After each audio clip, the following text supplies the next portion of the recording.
Hey, me and Matt here. So, um, I just want to get something off my chest before I talk about the Raw review.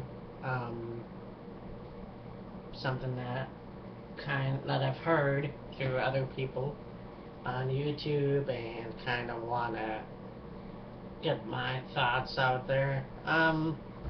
Been hearing a lot about how Josh Matthews is thinking about suing the WWE because he was attacked twice, once by Brock Lesnar and then once by Kane.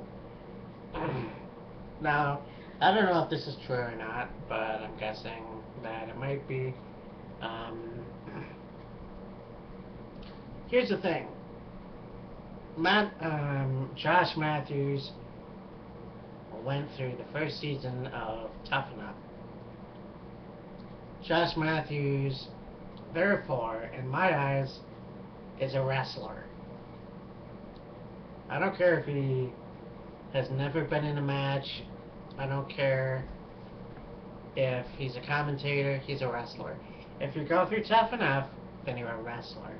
That means you should be able to take bumps or anything like that, and you have no excuse, no room to complain. I don't care what your physique is. I don't care. I just don't. You are a wrestler, and therefore you should have no complaints. I know that if Matt Striker or let's say Booker T ever got attacked, I know that they would suck it up and deal with the fact that A, they were wrestlers, and B, they can handle it. But Josh Matthews seems to think that the WWE owes him and that he should sue them for everything that he's gotten or something like that. Now, if if the rumors are false, then basically that's how I think. Josh Matthews should just suck it up and deal with it. So, I mean, that's just how I see it.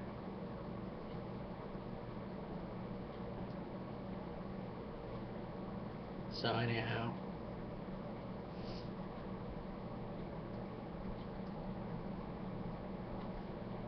so Raw was happening. Raw was pretty cool. I gotta admit, there are actually some things that, well, two things that pissed me off. One was the Josh Matthews thing, and I'll get to the second one later. Um, Raw started off, CM Punk. Well, first of all, Sheamus came out, and then it cut to CM Punk and Jerry Lawler going at it. Now, he said that Jerry Lawler attacked him, and everyone else is saying that CM Punk ambushed him. I don't know, but from what I can tell, um, Jerry Lawler was unable to come out to commentary. So they're really pushing the fact that CM Punk is a heel now, and he's, when you attack Jerry Lawler and walk out of your hometown saying that you have a day off, you're basically, that's a good heel right there. I'm still a CM Punk fan. I don't care. But then we had Dolph Ziggler, and he defeated Randy Orton, which I thought was pretty cool. I'm not a huge Randy Orton fan, obviously, but this was interesting. But it followed The Miz coming out and joining Michael Cole for commentary, which I thought was pretty neat. And The Miz actually has a really good, speaking voice. he's not stiff or anything. He can, and he's very interesting as a commentator. Um, and then we had Kane and Daniel Bryan Sightman again with anger management. This was the collage thing that they were doing. I don't know what everyone else thinks, but I think I enjoy it. I enjoy seeing this type of thing happen. It reminds me again when I was a kid and they had segments in between matches, and they were fun, you know. Rey Mysterio and Sin Cara took on Cody Rhodes and Tenzai. A good match. I enjoy seeing two luchadors go take with each other and have a match with Cody Rhodes and Tenzai. Let's see Rey Mysterio and Sin Cara Mystico go at it, and hopefully maybe one day we'll see Sin Cara take on Rey Mysterio. Who knows? Then we had the match that I mentioned earlier. Champion versus champion. Sheamus versus CM Punk. And CM Punk came out in jeans. Now I thought, because that happened, I assumed that it was going to be a street fight, a Chicago street fight. It ended up that CM Punk said that it's Labor Day, which it was, and I gotta get the day off. And then he threw the mic down and walked off. And I thought that was really good as a heel, because he's really getting the heel thing going.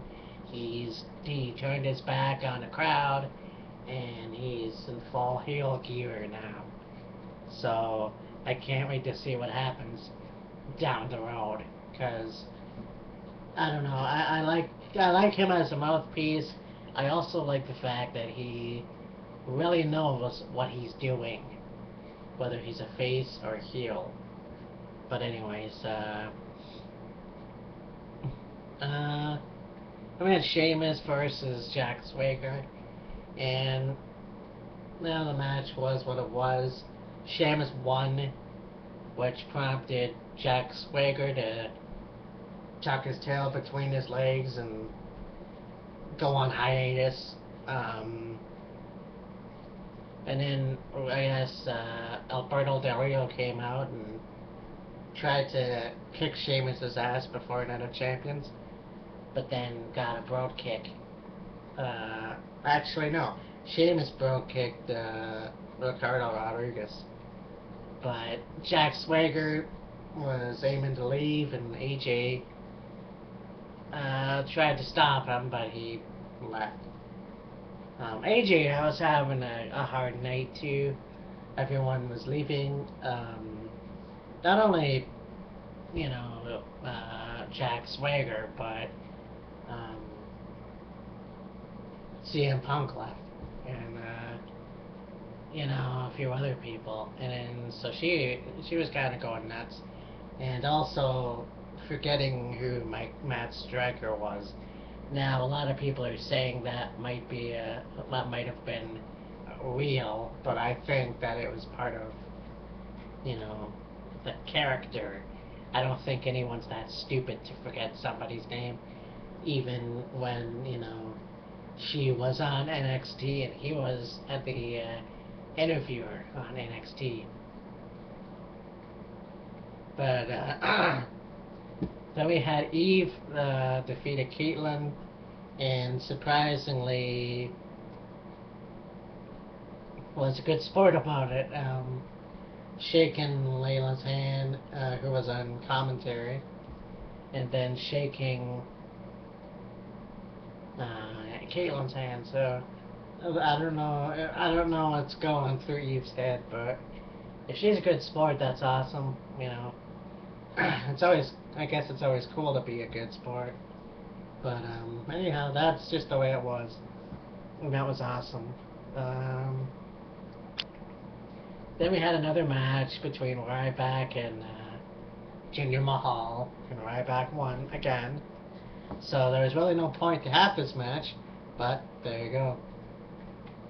Then I guess this is where everybody seemed to trail off, because we had another segment of Kane and Daniel Bryan. So they both came out, and I guess the poll on Twitter was, do you want them to face each other? Do you want them to team with each other and take on two other people, or do you want them to hug it out? And then, of course, everyone chose hug it out. So they came to the ring, and to be honest with you, yeah, it was kind of uncomfortable to watch that. But then they ended up beating each other up, so I don't know. I mean, a lot of people said that they should team up with each other, and I wouldn't really mind seeing that, but we'll see how this goes. Sometimes people don't really get what they want with the WWE. You get the exact opposite, and that kind of sucks, but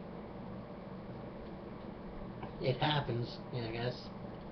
And then Antonio Cesaro, again, another repeat match. Antonio Cesaro beat Santino Marella and retains the title, very cool. Yeah, he makes a good champion. I heard a lot of people say that they should become and bring back the European champion belt. Then that would be a good idea, but who knows? Who knows what the future holds, I guess. Zack Ryder defeated Heath Slater. Very good for Zack Ryder to have a match and beat somebody like Heath Slater. Of course, I mean, Heath Slater has been beaten before many a times.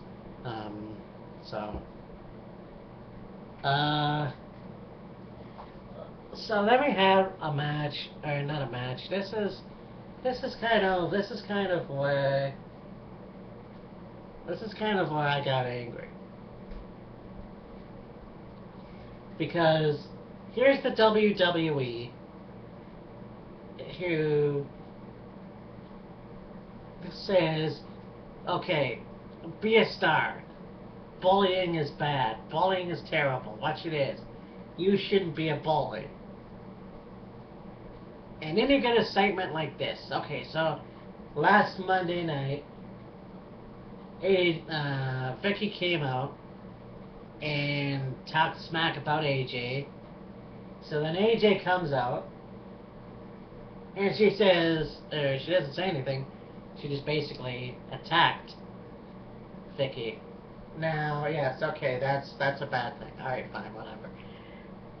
So this Monday, Vicki comes out and demands an apology. Wants an apology. She sits in the middle of the ring, blah, blah, blah. And so AJ comes out and she's, had a really stressful night, looking hot. Anyway, so she comes out, and then Vicki gets right in her face and basically bullies her. So AJ does apologize, and but that's not enough. Oh no. She demands an apology. She wants another one. She slaps AJ twice, and then gets out of the ring and attempts to skip out and laughs about it. So yeah, you're really against bullying, WWE. And you know what? Good job on making AJ look bad. You couldn't have just given her a chance as GM. No, you just had to make her look bad. So fuck you. But in a way, you know what? I'm the guy who's a devil's advocate, and I know I've said that Triple H is a better wrestler than he is a GM. So yeah, I mean, AJ Lee is a wrestler, and she should be a wrestler, you know. But for some reason, she was given a role. I guess they thought that, okay, everyone likes her, so let's put her into power. Has it worked out? Well, I think she should be a wrestler and kick Vicky's ass. You know. And that's enough of that. So then we had the main event, Falls Count Anywhere. Um, John Cena versus Alberto Del Rio. The best match of the night. I mean, this match was awesome. Okay, I don't think we've had a match like this on Raw in a very long time. They fought everywhere. And they even went in the crowd. They went in the parking lot. And eventually, John Cena got his head kicked off by none other than his opponent for Night of Champions, CM Punk. And who was out there and defeated, or he was out there and got CM Punk to go in the car? Paul Heyman, the guy that CM Punk said he was a Paul Heyman kind of guy. So maybe next week we're gonna find out more, but I can't wait to see it because I like CM Punk and I also like Paul Heyman. When he first came into the WWE in 2002, gotta admit, I was more scared of him than I was Brock Lesnar. Even in his ECW days, like if you listen to the promo he cut on ECW about shutting him off, that literally scared the living shit right out of me. So he's really good at being that manager, but also I think him with CM Punk, it could really work. And we'll see how it goes from there. Anyways, talk to you later. Bye.